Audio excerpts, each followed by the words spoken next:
नमस्कार, स्वागत है आपका यूपी बुलेटिन में और मैं हूं आपके साथ कृतिका सूर्यवंशी। बुलेटिन की शुरुआत करते हैं कानपुर से, जहां करौली शंकर महादेव का आशीर्वाद प्राप्त होने से लाखों करोड़ों लोगों के जीवन से दुखों का अंत हुआ और उनके जीवन में एक नए ऊर्जावान जीवन की शुरुआत हुई है।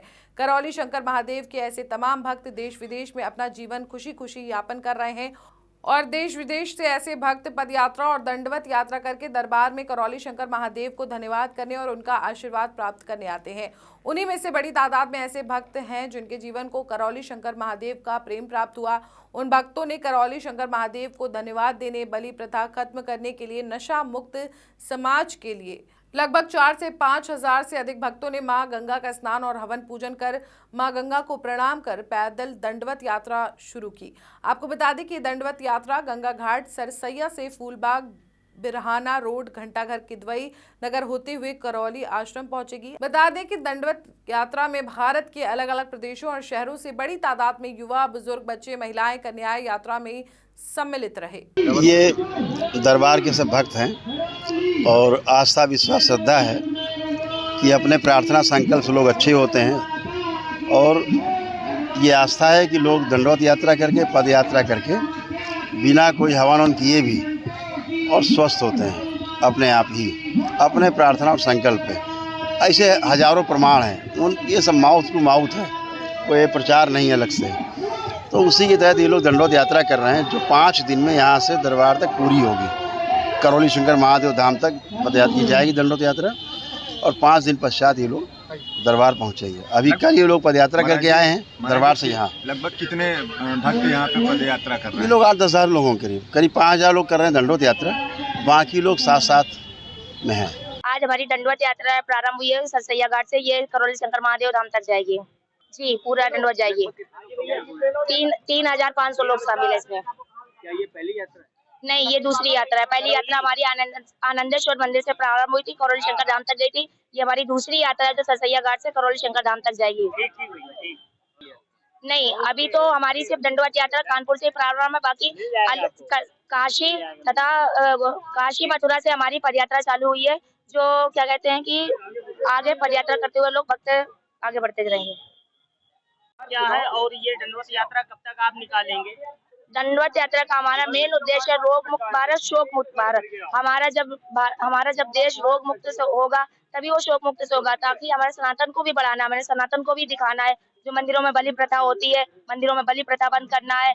जो जीव हत्या के नाम पे लोग अपना भरण पोषण करते हैं वो भी हमको बंद करना है। मंदिरों में जो अप्रतिष्ठित मूर्तियां होती है उनको भी, बाकी अप्रतिष्ठित मूर्तियां की पूजा नहीं करनी है। आरएसएस की राष्ट्रीय कार्यकारिणी सदस्य और मुस्लिम राष्ट्रीय मंच के संरक्षक डॉक्टर इंद्रेश कुमार का वाल्मीकि अंतर्राष्ट्रीय हवाई अड्डे पर मंच के कार्यकर्ताओं और सामाजिक संगठन के लोगों ने स्वागत किया। इस अवसर पर डॉक्टर इंद्रेश कुमार ने कहा कि 2024 में मुस्लिम राष्ट्रीय मंच योगी मोदी के साथ है और लोकसभा चुनाव में बीजेपी की सरकार फिर से लाने के लिए मुस्लिम राष्ट्रीय मंच पूरे प्रदेश में काम कर रही है। डॉक्टर इंद्रेश कुमार ने कहा कि भगवान राम अखिल ब्रह्मांड के नायक हैं, सब पंथ धर्म वहीं से है। आज विश्व के हर समाज के लोग राम जी का दर्शन करने आ रहे हैं। आज भारत का मुसलमान अपनी जड़ों से जुड़े और अखंड भारत और भारत विश्व गुरु बने, इसके लिए कार्य कर रहा है। आपको बता दें कि अयोध्या में विभिन्न सांस्कृतिक, सामाजिक और धार्मिक कार्यक्रमों में वो सम्मिलित होंगे। समाज सुधार की है, कौमी एकता की है, सद्भाव भाईचारे की है, ताकि हिंदुस्तान को दंगा मुक्त, कट्टरता मुक्त, हिंसा मुक्त, छुआछूत मुक्त, नारी शोषण से मुक्त, प्रदूषण से मुक्त किया जा सके, इसलिए ये सब काम कर रही है। इसका प्रभाव सीधा है कि बहुत सारे जो मजहबी कट्टरता वाले मुस्लिम मजहबी नेता या राजनीतिक नेता हैं, आज वो इतने मार्जिनलाइज हो गए हैं। जैसे अब ओबीसी को देखोगे तो हिंदुस्तान का 1% मुसलमान भी उसको वोट नहीं देता है। सब जगह जमानतें जब्त होती है। मीडिया उसको इस तरह का दिखाता है जैसे शायद वही सुप्रीम लीडर है। मीडिया को विचार करना चाहिए ये दिखाना है कि नहीं दिखाना है, परंतु यह सत्य है अगर वो सुप्रीम लीडर होता तो उसको बहुत बड़ा प्रतिशत वोट मिलना चाहिए था, जो नहीं आज मिलता है। मुसलमान समझ गया है कि यह जो कट्टरता और हिंसा के मार्ग वाले नेता हैं ये उनके नेता नहीं है। इसी तरह से मजहब के नाम पर भड़काया जाता है और इसलिए मुसलमान को ये ध्यान में आ गया है। इस्लाम कहता है वतन पहले मजहब बाद में, वतन पहले जात बाद में, वतन पहले जुबान बाद में, वतन पहले दल बाद में। और इस प्रकार से आज उसके अंदर एक भारी परिवर्तन है। आप देखेंगे आज यहाँ पर भी बड़ी संख्या के अंदर मुस्लिम समुदाय अलग अलग प्रकार से आया हुआ है। यहाँ पर जो मलंग शाह नाम से एक मुस्लिम तबका है, तो उसकी भी बड़ी संख्या में लोग आए हुए हैं। तो धीरे धीरे करके यह आंदोलन सारे के सारे आज और हजारों से लाखों की तरफ जा चुके हैं। अब इनकी अगली यात्रा लाखों से करोड़ों के बीच में होगी। और ये सब ये मानते हैं कि इस्लाम के अनुसार 1,24,000 नबी पैगंबर मोहम्मद साहब से पूर्व, रसूल से पूर्व भगवान आए थे। राम प्रभु रूप हैं, सामान्य नहीं है। इसलिए दर्शन करने भी आ रहे हैं और जगह जगह पर इसकी खुशियाँ भी मना रहे हैं। 22 जनवरी को लाखों लाख से करोड़ों तक मुसलमान इनमें सम्मिलित भी हुए और उन्होंने पूर्ण शांति बनाए रखने का काम किया। लोग भड़काने वाले थे पर वो भड़के नहीं। आज भी भड़काने वाले कहीं ना कहीं मथुरा के नाम पर, काशी के नाम पर, अन्य स्थानों के नाम पर मिलते हैं, परंतु उसको ये ध्यान में आ गया है कि जो भड़काने वाले हैं ये लड़वाने और तोड़ने और बांटने वाले हैं, इसलिए वह इन भड़कावों से मुक्त हो रहा है। इसी के साथ साथ एक बड़ा परिवर्तन है। आज जो हिंदुस्तान में हुकूमत है श्री नरेंद्र मोदी की, वह सबके साथ सबका विकास कर रही है। सारी योजनाओं का लाभ मुस्लिम समुदाय को भी, ईसाई समुदाय को भी, हर प्रकार के समुदाय को मिल रहा है। इसलिए सामने है सत्य, इस सत्य की तरफ वो बढ़ेंगे तो मुझे ये लगता है कि देश एक सुपर पावर के रूप में और एक दुनिया के नेतृत्व के गुरु के रूप में फिर से प्रतिष्ठित होगा। वो ऐसे सारे लोग आपको दिखते हैं। जैसे आज यूसीसी पर चर्चा आती है, तो यूसीसी किसी जाति और मजहब की जो विशेषताएं हैं उनको कोई नुकसान नहीं पहुंचाती, बल्कि सबका आदर है। मृत्यु पर जिनको जलाया जाना है वो जलेंगे, जो दबाए जाने हैं वो दबेंगे, जिनको बहाया जाना है वो बहाएंगे। यूसीसी इसमें कोई दखल नहीं देता, ऐसे ही पूजा पद्धतियों में कोई दखल नहीं देता। इसलिए आप देखेंगे इस बात में कि कभी ईसाई इसके विरुद्ध नहीं भड़कते, राधा स्वामी निरंकारी नहीं भड़कते, बौद्ध जैन सिख नहीं भड़कते, सनातनी आर्य समाजी नहीं भड़कते, और ब्रह्म कुमारी या रविदासी है, कबीर पंथी, अम्बेडकरवादी नहीं भड़कते। केवल मुसलमानों को जो भड़काते हैं वो सारे नेता सामने हैं, खुले हैं, जो केवल मुसलमान को टारगेट करके भड़काने का काम करते हैं। भारत में इस्लाम के भी सारे फिरके हैं, बाकी भी धर्मों के सब फिरके हैं। इस सब के बावजूद बाकी कोई नहीं भड़कता, उनको भड़काया जाता है। इसलिए वोट बैंक की गंदी राजनीति के कारण आज मुसलमान बहुत हताश, निराश दिखता है कि उनके नेता वो हो गए हैं जो उनको केवल अलगाववाद दिखाते हैं। उनको भारत फर्स्ट की बजाय मुस्लिम फर्स्ट, इस्लाम फर्स्ट पर ले जाते हैं। धीरे धीरे बहुत बड़ी संख्या में, बड़े प्रतिशत में मुसलमान अब उनसे दूर हटता जा रहा है। वहीं राज्यसभा चुनाव में बीजेपी के उम्मीदवार को वोट करने वाले सपा विधायकों पर पार्टी के अध्यक्ष अखिलेश यादव ने कहा है कि ऐसे लोगों के खिलाफ कार्रवाई जरूर होगी, क्योंकि पार्टी के साथियों का मानना है कि ऐसे लोगों को दूर कर देना चाहिए। उन्होंने कहा कि सरकार के खिलाफ वोट करने के लिए साहस की जरूरत होती है। सपा विधायकों के बागी होने पर उन्होंने कहा कि सरकार की तरफ से किसी को धमकाया गया होगा, किसी को कुछ ऑफर दिया गया होगा। अब ये डील कितनी बड़ी है मैं नहीं जानता।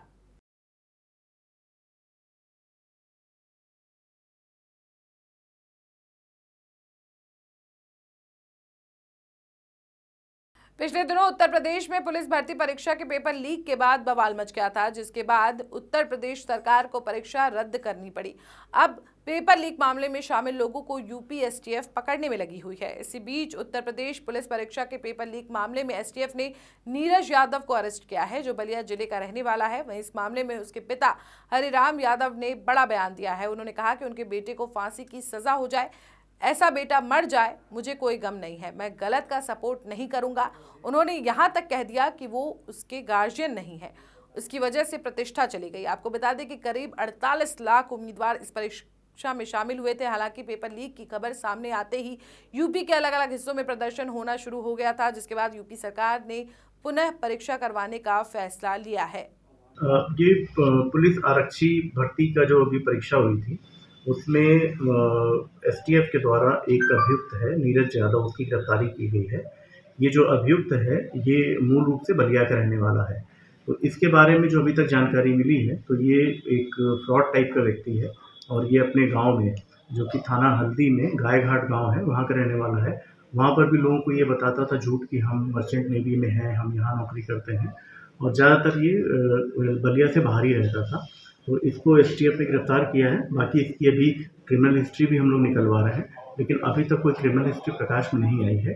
इसके साथ ही जो बलिया में हम लोगों ने 11 अभियोग पंजीकृत किए थे, इसी परिप्रेक्ष्य में 23 मुलजिमों को हम लोगों ने जेल भेजा था, उनसे भी हम लोग जानकारी कर रहे हैं कि उनसे इस व्यक्ति का कोई लिंकेज तो नहीं। अगर कोई लिंकेज होगा तो उस पर हम लोग उस हिसाब से आगे कार्रवाई करेंगे। जेल में पुलिस की टीम जाएगी सर जांच करने के लिए? हाँ, वो हम लोग जो जेल में नियुक्त हैं उनसे हम लोग माननीय न्यायालय से परमिशन लेकर के उनसे पूछताछ करेंगे। वहीं उत्तर प्रदेश माध्यमिक शिक्षा परिषद की हाई स्कूल और इंटरमीडिएट की बोर्ड परीक्षा के साथ साथ कॉपियों के मूल्यांकन की तैयारी चल रही है। अगले महीने से कॉपियों का मूल्यांकन शुरू हो सकता है। हालांकि परिषद की ओर से इसकी तिथि फाइनल होनी बाकी है। मूल्यांकन के लिए जिले में 4 मूल्यांकन केंद्र बनाए गए हैं, जिसमें 2 सरकारी कॉलेज और 2 सहायता प्राप्त विद्यालय हैं। जिनमें जिले में 22 फरवरी से शुरू हुई यूपी बोर्ड की परीक्षा 9 मार्च को खत्म होगी। अब तक 5 दिन में जो परीक्षाएं हुई, इसमें छात्रों की संख्या बहुत कम रही है। अब अगले 12 दिन में हाई स्कूल में गणित, विज्ञान, संस्कृत, अंग्रेजी, सामाजिक विज्ञान तो इंटर में व्यवसाय अध्ययन, अर्थशास्त्र, जीव विज्ञान, गणित, अंग्रेजी, संगीत, भौतिक विज्ञान, शिक्षा शास्त्र, रसायन विज्ञान जैसे कई जरूरी विषयों की परीक्षाएं होंगी।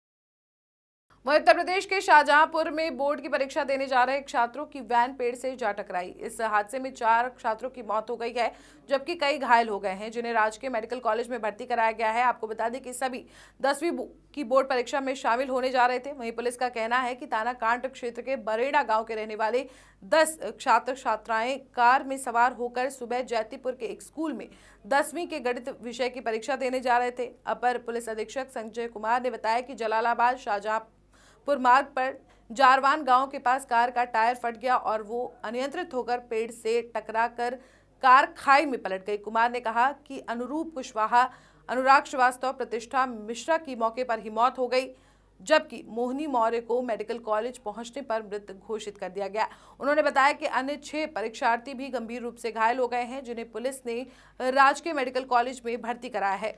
जनपद शाहजहांपुर के थाना कांड क्षेत्र के अंतर्गत ग्राम जरावन में आज सुबह एक टेम्पो गाड़ी जिसमें कि 10 छात्र छात्राएं सवार थी, जो परीक्षा देने के लिए जैतीपुर जा रहे थे, उस गाड़ी का अचानक अगले पहिए का टायर बस्ट हो जाने से गाड़ी अनियंत्रित होकर खाई पलट गई, जिसमें कि 4 छात्र छात्राओं की, जिसमें 2 छात्र 2 छात्राओं की मृत्यु हुई है। 6 लोग इंजर्ड हैं, जिनका कि जिला अस्पताल शाहजहांपुर में इलाज चल रहा है। अग्रिम विधिक कार्रवाई की जा रही है। वहीं गोरखपुर में मांगलिक कार्यक्रमों के लिए 6 जगह कल्याण मंडप बनाए जाने हैं। 2 जगह इसका निर्माण हो रहा है। 2 और जगहों पर बनाने के लिए सोमवार को जमीन चिन्हित कर ली गई है। मुख्यमंत्री के निर्देश के बाद नगर निगम और जीडीए की तरफ से कल्याण मंडप को लेकर तैयारियां शुरू कर दी गई हैं। सीएम ने जरूरतमंद परिवारों को वैवाहिक संस्कार या फिर कई सांस्कृतिक और धार्मिक आयोजनों के लिए इसे तैयार करने का निर्देश दिया था। सोमवार को डीएम कृष्णा करुणेश ने नगर आयुक्त गौरव सिंह सोगरवाल और अपर नगर आयुक्त निरंकार सिंह के साथ जमीन का निरीक्षण कर वार्ड नंबर 22 जंगल तुलसीराम पश्चिमी और 5 बाबा गंभीरनाथ नगर में सोमवार को डीएम कृष्णा करुणेश ने नगर आयुक्त गौरव सिंह सोगरवाल और अपर नगर आयुक्त निरंकार सिंह के साथ जमीन का निरीक्षण कर वार्ड नंबर 22 जंगल तुलसीराम पश्चिमी और 5 बाबा गंभीरनाथ नगर में कल्याण मंडपम के निर्माण को सहमति प्रदान कर दी है। मंडपम के लिए जल्द ही डीपीआर तैयार कर शिलान्यास कराने की योजना बनाई गई है। नगर आयुक्त महोदय के निर्देशानुसार सदर विधानसभा में कल्याण मंडपम बनाने के लिए जमीन चिन्हित करने के लिए आदेश दिया गया था, जिसके क्रम में हम लोगों ने लगभग 5 स्थानों पे ज़मीनों का स्थलीय निरीक्षण किया है, जिसमें कि एक नथमलपुर, पोखरबिंडा, जंगल नखा नंबर 2 और मानबेला। ऐसे सभी स्थानों को 2-3 का तो मैंने अपने स्थलीय निरीक्षण किया है, कुछ बाकी हैं जिनका कि अभी करना है। जैसा निर्देश मिलेगा, क्योंकि ज़मीनें सिटी में एरियाओं में क्योंकि इसमें ज़मीनों 2000 वर्ग मीटर ज़मीन चाहिए, इन सभी स्थानों को 2000 वर्ग मीटर से अधिक ज़मीनें हैं। कल्याण मंडपम अगर बनता है तो जनता के लिए बहुत ही ज़रूरी है। कई सारे ऐसे कार्यक्रम, सार्वजनिक कार्यक्रम होंगे जिसमें कि जनता को इसका लाभ मिलेगा। कितने स्थानीय पर अभी तक चिन्हित किए गए हैं? पूर्व में भी आपने देखा होगा कि माननीय मुख्यमंत्री जी द्वारा सूरजकुंड में शिलान्यास किया गया था। तो सूरजकुंड में तो वहाँ तो स्टार्टिंग है, काम हो रहा है वहाँ पे, और 2 जगह पर और बनने का प्रस्ताव हुआ है। मैं आपको पूरा। वहीं बीएचयू अस्पताल में दूर दराज से आने वाले मरीज बेहतर और सस्ते दाम पर इलाज कराने का सपना लेकर आते हैं, लेकिन उनका ये सपना पूरा नहीं हो पा रहा है। सबसे अधिक परेशानी रेडियोथेरेपी विभाग में आने वाले कैंसर के मरीजों को हो रही है। ओपीडी हो या वार्ड डॉक्टर मरीजों को निजी हॉस्पिटल में जांच के लिए भेज रहे हैं। इसके लिए पर्चे पर ही लिखकर जांच के लिए भेजा जा रहा है। जांच के लिए निजी अस्पताल भेजे जाने की वजह से मरीजों को जेब ढीली करनी पड़ रही है। साथ ही पेट स्कैन जांच भी बीएचयू में नहीं हो पाती है। इसके लिए भी मरीजों को निजी अस्पताल में जाने की सलाह दी जाती है। बीएचयू अस्पताल में कैंसर का कोई मरीज जाता है तो डॉक्टर उसको फिजियोथेरेपी कराने की सलाह देते हैं। उसके पर्चे पर सीधे तौर पर निजी हॉस्पिटल लिखकर वहां जांच कराने को लिख दे रहे हैं। साथ ही पेट स्कैन की जांच तो बीएचयू में है ही नहीं, तो उसके पर्चे पर सीधे तौर पर निजी हॉस्पिटल लिखकर वहां जांच कराने को लिख रहे हैं। साथ ही पेट स्कैन की जांच तो बीएचयू में है ही नहीं। इसके लिए मरीजों को महामना कैंसर संस्थान, निजी हॉस्पिटल समेत अन्य जगहों पर भेजा जा रहा है।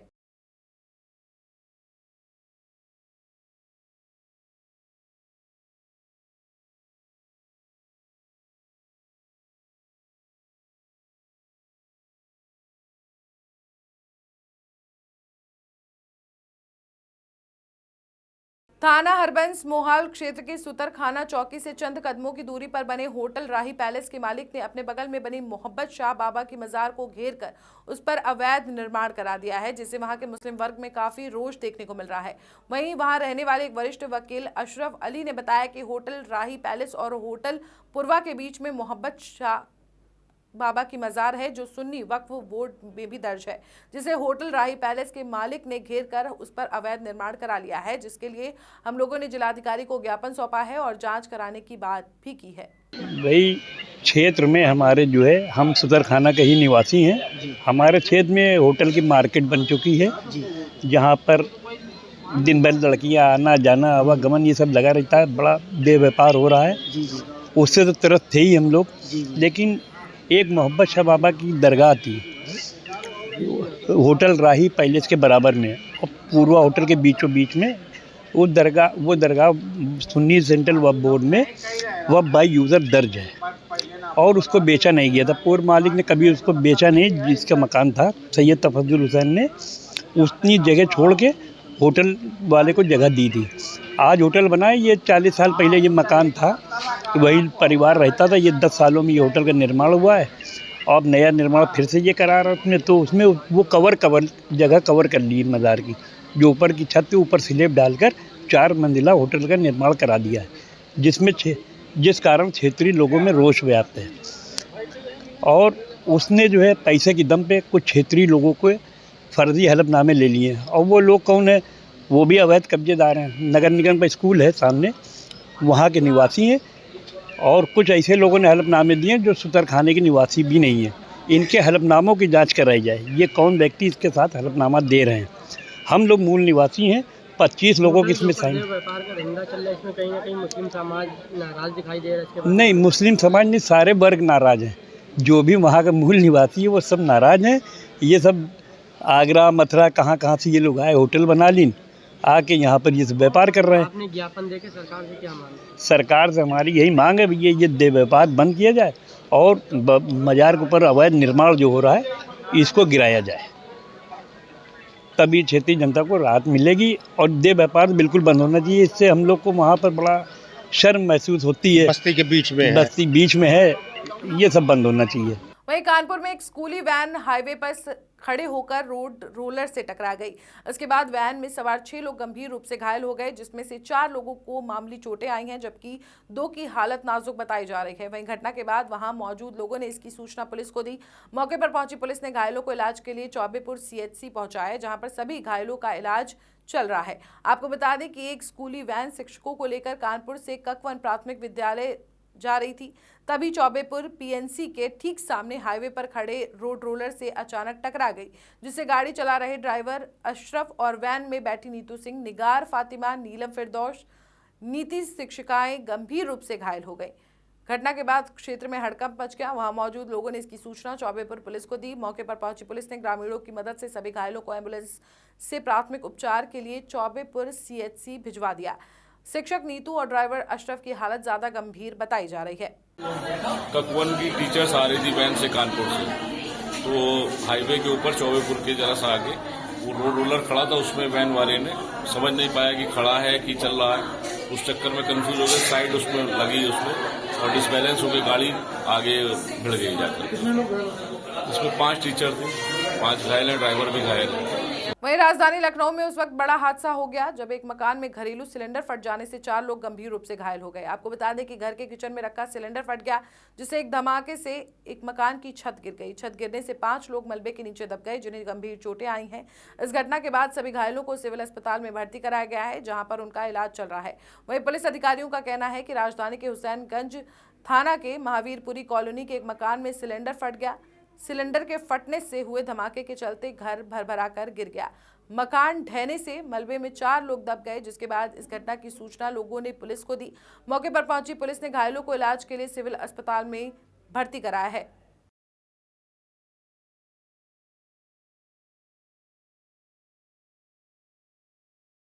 वहीं मुरादाबाद जिला कारागार से संभल में पेशी पर आए 8 बंदियों को वापस ला रहा वाहन डबल फाटक संभल ओवरब्रिज पर डिवाइडर से टकरा गया, जिससे बंदियों में हड़कंप मच गया। हालांकि इस हादसे में किसी भी बंदी को चोट नहीं आई है। वहीं घटना की जानकारी पुलिस को दी गई। सूचना मिलते ही मौके पर पहुंची पुलिस ने सभी बंदियों को बाहर निकालकर दूसरे वाहन से जेल भेज दिया है। इसके साथ ही क्षतिग्रस्त वाहन को थाने में लाकर खड़ा कर दिया है। इस दौरान करीब आधे घंटे तक पुल पर जाम की स्थिति बनी रही। मेरे साथ इस बुलेटिन में इतना ही। देश और दुनिया की तमाम बड़ी खबरों के लिए बने रहिए हमारे साथ।